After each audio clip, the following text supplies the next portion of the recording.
नमस्कार। जूही स्टोरी में आप सभी का स्वागत है। आज हम सुनेंगे मुंशी प्रेमचंद जी की लिखी हुई कहानी बेटों वाली विधवा। तो चलिए कहानी की शुरुआत करती हूँ। पंडित अयोध्यानाथ का देहांत हुआ तो सबने कहा ईश्वर आदमी की ऐसी ही मौत दे। 4 जवान बेटे थे, एक लड़की। चारों लड़कों के विवाह हो चुके थे, केवल लड़की कुंवारी थी। संपत्ति भी काफ़ी छोड़ी थी। एक पक्का मकान, 2 बगीचे, कई हजार के गहने और 20,000 नगद। विधवा फूलमती को शौक तो हुआ और कई दिन तक बेहाल पड़ी रही, लेकिन जवान बेटों को सामने देखकर उसे डांट सा हुआ। चारों लड़के एक से एक सुशील, चारों बहुएं एक से एक बढ़कर आज्ञाकारिणी। जब वो रात को लेटती तो चारों बारी बारी से उसके पांव दबाती। वह स्नान करके उठती तो उसकी साड़ी झाड़ती। सारा घर उसके इशारे पर चलता था। बड़ा लड़का कामतनाथ एक दफ्तर में 50 रुपये पर नौकर था। छोटा उमानाथ डॉक्टरी पास कर चुका था और कहीं औषधालय खोलने की फिक्र में था। तीसरा दयानाथ बीए में फेल हो गया था और पत्रिकाओं में लेख लिखकर कुछ न कुछ कमा लेता था। चौथा सीतानाथ चारों में सबसे कुशाग्र बुद्धि और होनहार था और सब अब की साल बीए प्रथम श्रेणी से पास करके एमए की तैयारी में लगा हुआ था। किसी लड़के में वह दुर्व्यसन व छैलापन व लुटाऊपन न था जो माता पिता को जलाता और कुल मर्यादा को डुबाता है। फूलमती घर की मालकिन थी। गोकी कुंजिया बड़ी बहू के पास रहती थी। बुढ़िया में अब वह अधिकार प्रेम न था जो पितृजनों को कटु और कलहशील बना दिया करता है, किंतु उसकी इच्छा के बिना कोई बालक मिठाई तक न मंगा सकता था। संध्या हो गई थी। पंडित जी को मरे आज 12वां दिन था, कल 13वीं है। ब्रह्मा भोज होगा, बिरादरी के लोग निमंत्रित होंगे, उसी की तैयारियां हो रही थी। फूलमती अपनी कोठरी में बैठी देख रही थी। पल्लेदार बोरे में आटा लाकर रख रहे थे, घी के टीन आ रहे थे, साग भाजी की टोकरे, शक्कर की बोरियां, दही के मटके चले आ रहे थे। महापात्र के लिए के दान की चीजें लाई गई, बर्तन, कपड़े, पत्तंग, बिछावन, छाते, जूते, छड़ियाँ, लालटेन आदि, किंतु फूलमती को कोई चीज नहीं दिखाई गई। नियम अनुसार ये सब सामान उसके पास आने चाहिए थे। वह प्रत्येक वस्तु को देखती, उसे पसंद करती, उसकी मात्रा में कमी बेसी का फैसला करती, तब इन चीज़ों को भंडारे में रखा जाता। क्यों उसे दिखाने और उसकी राय लेने की जरूरत नहीं समझी गई। अच्छा, वह आटा 3 ही बोरा क्यों आया? उसने तो 5 बोरे के लिए कहा था। घी भी 5 की कनस्टर है, उसने तो 10 कनस्टर मंगवाए थे। इसी तरह साग भाजी, शक्कर, दही आदि में भी कमी की गई होगी। किसने उसके हुक्म में हस्तक्षेप किया? जब उसने एक बात तय कर दी तब किसे उसको घटाने बढ़ाने का अधिकार है? आज 40 वर्ष से घर के प्रत्येक मामले में फूलमती की बात सर्वमान्य थी। उसने 100 कहा तो 100 खर्च किए गए, 1 कहा तो 1, किसी ने मीन नेक न की। यहाँ तक कि पंडित अयोध्यानाथ भी उसकी इच्छा के विरुद्ध कुछ न करते थे। पर आज उसकी आंखों के सामने प्रत्यक्ष रूप से उसके हुक्म की उपेक्षा की जा रही है। इसे वह क्यों कर स्वीकार कर सकती? कुछ देर तक तो वह जब्त किए बैठी रही, पर अंत में न रहा गया। स्वायत्त श्वासन उसका स्वभाव हो गया था। वह क्रोध में भरी हुई आई और कामतनाथ से बोली, क्या आटा 3 ही बोरे लाए? मैंने तो 5 बोरे के लिए कहा था और घी भी 5 ही टीन मंगवाया। तुम्हें याद है मैंने 10 कनस्टर कहा था। किफ़ायत को मैं बुरा नहीं समझती, लेकिन जिसने यह कुआं खोदा उसी की आत्मा पानी को तरसे। यह कितनी लज्जा की बात है। कामतानाथ ने क्षमा याचना न की, अपनी भूल भी स्वीकार न की, लज्जित भी नहीं हुआ। 1 मिनट तो विद्रोही भाव से कड़ा रहा, फिर बोला, हम लोगों की सलाह 3 ही बोरे की हुई और 3 बोरे के लिए 5 टीन घी काफ़ी है। इसी हिसाब से और चीज़ें भी कम कर दी गई हैं। फूलमती उग्र होकर बोली, किसकी राय से आटा कम किया गया? हम लोगों की राय से। तो मेरी राय कोई चीज़ नहीं है, क्यों नहीं, लेकिन अपना हानि लाभ तो हम समझते हैं। फूलमती हक्की बक्की होकर उसका मुंह ताकने लगी। इस वाक्य का आशय उसकी समझ में न आया। अपना हानि लाभ, अपने घर में हानि लाभ की जिम्मेदारी वह आप है। दूसरों को चाहे वे उसके पेट के जन्मे पुत्र ही क्यों न हो, उसके कामों में हस्तक्षेप करने का क्या अधिकार? यह लौड़ा तो इस ढिठाई से जवाब दे रहा है मानो घर उसी का हो। उसी ने मरकर गृहस्थी जोड़ी है, मैं तो गैर हूँ। जरा इसकी हेकड़ी तो देखो। उसने तमतमाए हुए मुख से कहा, मेरे हानि लाभ के जिम्मेदार तुम नहीं हो। मुझे अख्तियार है, जो उचित समझो वह करूं। अभी जाकर 2 बोरे आटे और 5 टीन घी लाओ, और आगे के लिए खबरदार जो किसी ने मेरी बात काटी। अपने विचार में उसने काफ़ी तहबीह कर दी थी। शायद इतनी कठोरता आवश्यक थी। उसे अपनी उग्रता पर खेद हुआ। लड़के ही तो हैं, समझे होंगे कुछ किफ़ायत करनी चाहिए। मुझसे इसलिए न पूछा होगा कि अम्मा तो खुद हर एक काम में किफ़ायत करती है। अगर उन्हें मालूम होता कि इस काम में मैं किफ़ायत पसंद न करूँगी तो कभी इन्हें मेरी उपेक्षा करने का साहस न होता।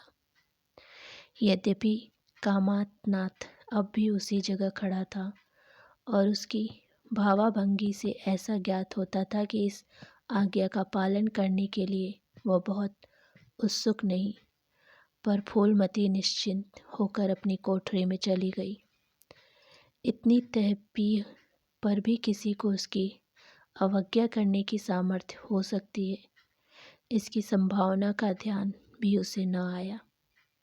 पर ज्यों-ज्यों समय बीतने लगा, उस पर यह हकीकत खुलने लगी कि इस घर में अब उसकी वह हैसियत नहीं रही जो 10-12 दिन पहले थी। संबंधियों के यहाँ के न्योते में शक्कर, मिठाई, दही, अचार आदि आ रहे थे। बड़ी बहू इन वस्तुओं को स्वामिनी भाव से संभाल संभाल कर रख रही थी। कोई भी उससे पूछने नहीं आता। बिरादरी के लोग जो कुछ पूछते, कामतनाथ से या बड़ी बहू से। कामतनाथ कहाँ का बड़ा इंतजामकार है, रात दिन भंग पिए पड़ा रहता, किसी तरह रो धोकर दबता चला जाता है। उसमें भी महीनों में 15 नागों से कम नहीं होते। वह तो कहो साहब पंडित जी का लिहाज करता है, नहीं अब तक कभी का निकाल देता। और बड़ी बहू जैसी फूहड़ औरत भला इन सब बातों को क्या समझेगी। अपने कपड़े लत्ते तक तो जतन से रख नहीं सकती, चली है गृहस्थी चलाने। बद होगी और क्या, सब मिलकर कुल की नाक कटवाएंगे। वक्त पर कोई न कोई चीज़ कम हो जाएगी। इन कामों के लिए बड़ा अनुभव चाहिए।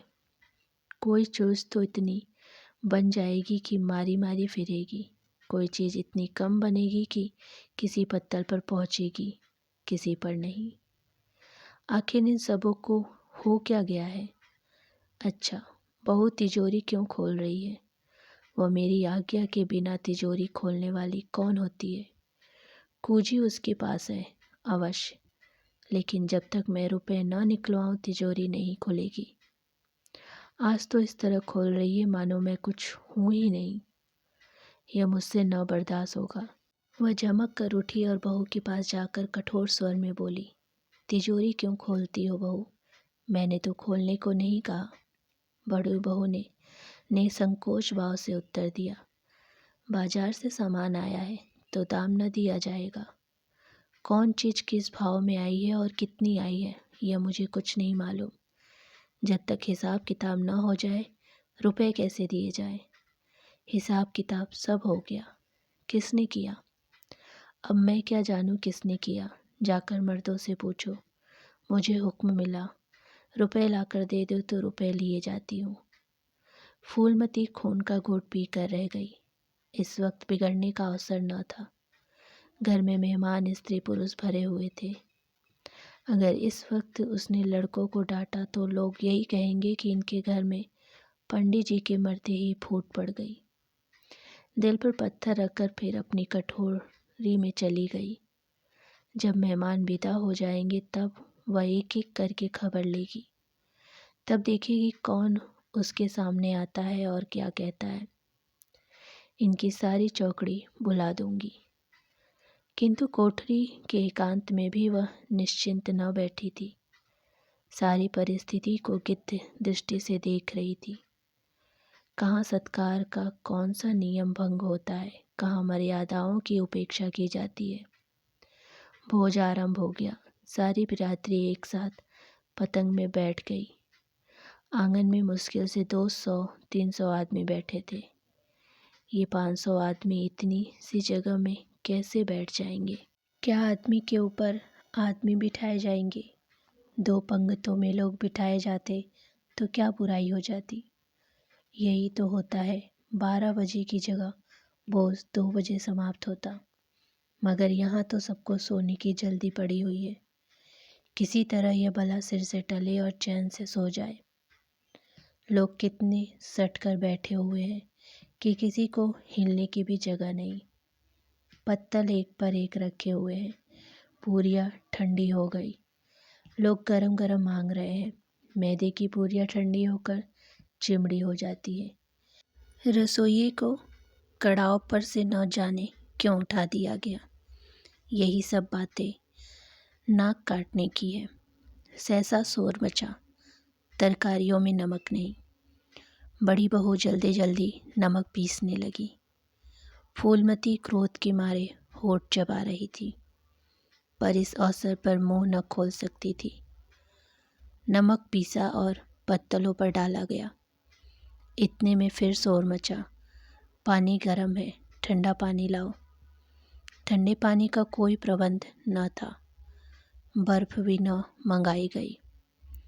आदमी बाजार दौड़ा गया, मगर बाजार में इतनी रात गए, बर्फ कहाँ। आदमी खाली हाथ लौट आया। मेहमानों को वही नल का गर्म पानी पीना पड़ा। फूलमती का बस चलता तो लड़कों का मुंह नोच लेती। ऐसी छीछालेतर उसके घर में कभी न हुई थी।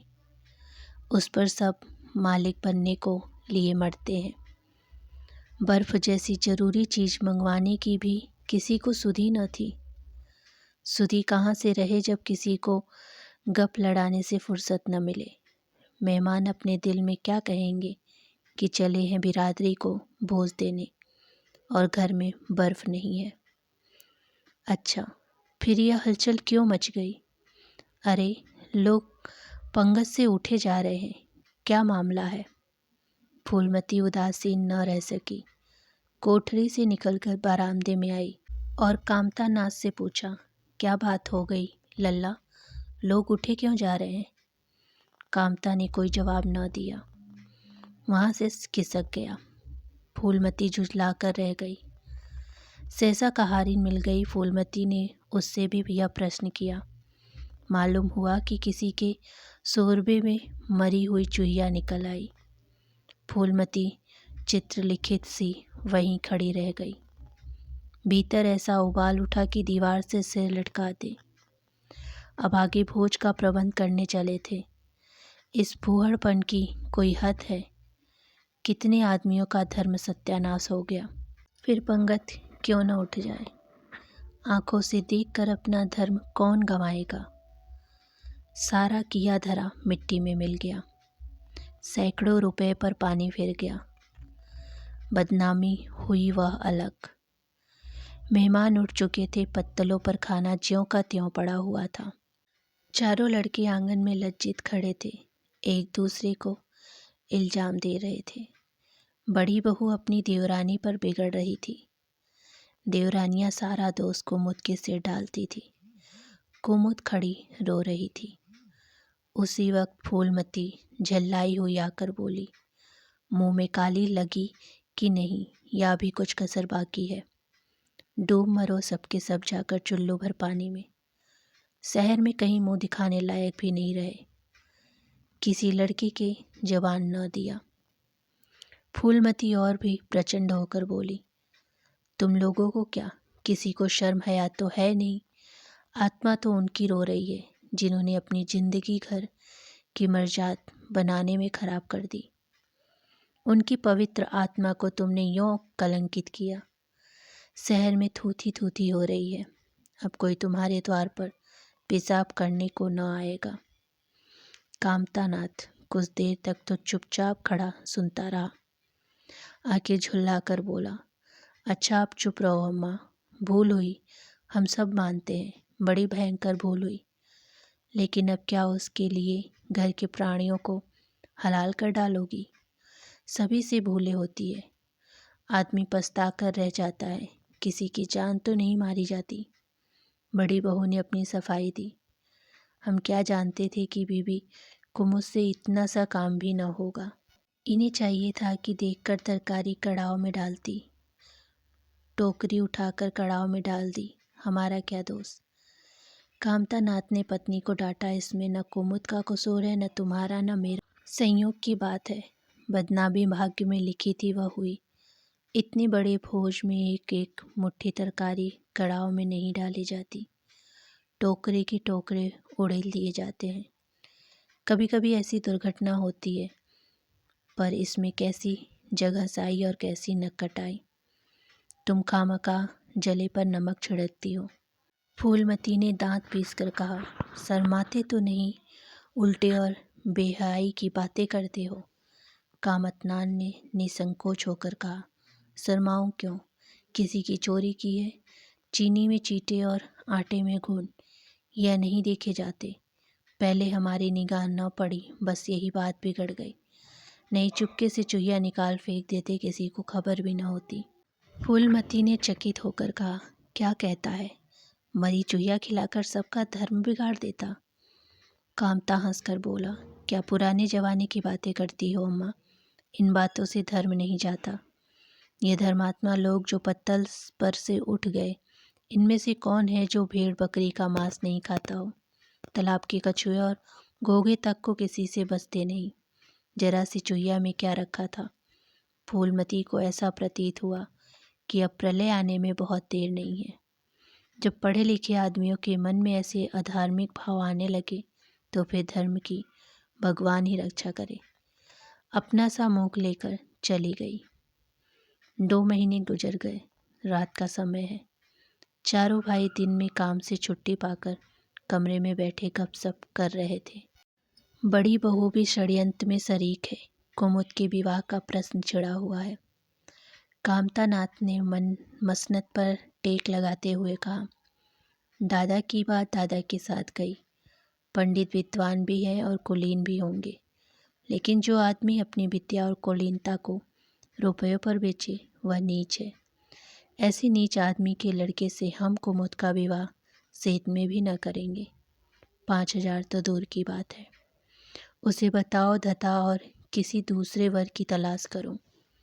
हमारे पास कुल 20,000 ही तो है। एक एक के हिस्से में 5-5 हजार आते हैं। 5,000 दहेज में दे दें और 5,000 नेक निछावर बाजे गाजे में उड़ा दें, तो फिर हमारी बघिया ही बैठ जाएगी। उमानाथ बोले, मुझे अपना औषधालय खोलने के लिए कम से कम 5,000 की ज़रूरत है। उमानाथ बोले, मुझे अपना औषधालय खोलने के लिए कम से कम 5,000 की ज़रूरत है। मैं अपने हिस्से में से एक पाई भी नहीं दे सकता। फिर खुलते ही आमदनी तो होगी नहीं, कम से कम साल भर घर से खाना पड़ेगा। दयानाथ एक समाचार पत्र देख रहे थे। आंखों से ऐनक उतारते हुए बोले, मेरा विचार भी एक पत्र निकालने का है। प्रेस और पत्र में कम से कम 10,000 का कैपिटल चाहिए। 5,000 मेरे रहेंगे तो कोई न कोई साझेदार भी मिल जाएगा। पत्रों में लेख लिखकर मेरा निर्वाह नहीं हो सकता। कामतानाथ ने सिर हिलाते हुए कहा, अजी राम भजो, सेठ में कोई लेख छापता नहीं, रुपए कौन देता है? दयानाथ ने प्रतिवाद किया, नहीं, यह बात तो नहीं, मैं तो कहीं भी बिना पेशगी पुरस्कार लिए नहीं लिखता। कामता ने जैसे अपने शब्द वापस लिए, तुम्हारी बात मैं नहीं करता भाई, तुम तो थोड़ा बहुत मार लेते हो, लेकिन सबको तो नहीं मिल पाता। बड़ी बहू ने श्रद्धा भाव से कहा, कन्या भाग्यवान हो तो दरिद्र घर में भी सुखी रह सकती है, अभागी हो तो राजा के घर में भी रोएगी, यह सब नसीबों का खेल है। कामतानाथ ने स्त्री की ओर प्रशंसा भाव से देखा, फिर इसी साल हमें सीता का विवाह भी तो करना है। सीतानाथ सबसे छोटा था, सिर झुकाई भाइयों की स्वार्थ बढ़ती बातें सुन सुनकर कुछ कहने के लिए उतावला हो रहा था। अपना नाम सुनते ही बोला, मेरे विवाह की आप लोग चिंता न करें, मैं जब तक किसी धंधे में न लग जाऊंगा विवाह का नाम भी न लूँगा। और सच पूछिए तो मैं विवाह करना ही नहीं चाहता। देश को इस समय बालकों की ज़रूरत नहीं, काम करने वालों की ज़रूरत है। मेरे हिस्से के रुपए आप कुमुद के विवाह में खर्च कर दें। सारी बातें तय हो जाने के बाद यह उचित नहीं है कि पंडित मुरारी लाल से संबंध तोड़ दिया जाए। उमा ने तीव्र स्वर में कहा, 10,000 कहाँ से आएंगे? सीता ने लड़ते हुए कहा, मैं तो अपने हिस्से के रुपए देने को कहता हूँ, और से इस मुरारी लाल से कहा जाए कि दहेज में कुछ कमी कर दे।